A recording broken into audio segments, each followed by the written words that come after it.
Hello বন্ধুরা, দেখো দুপুরবেলার রান্না বান্না হয়ে গিয়েছে। আমার কি করেছি দেখো।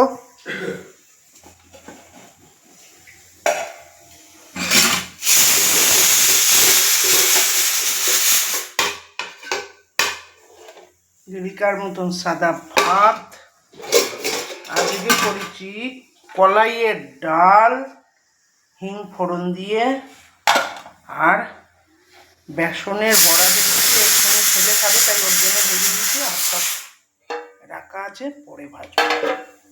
আর বরবটি আলু ভাজা, আজকে এই রান্না।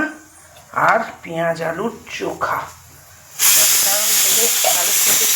চোখা ছাড়া উনি খেতে পারেন না, তাই আজকে এই রান্না।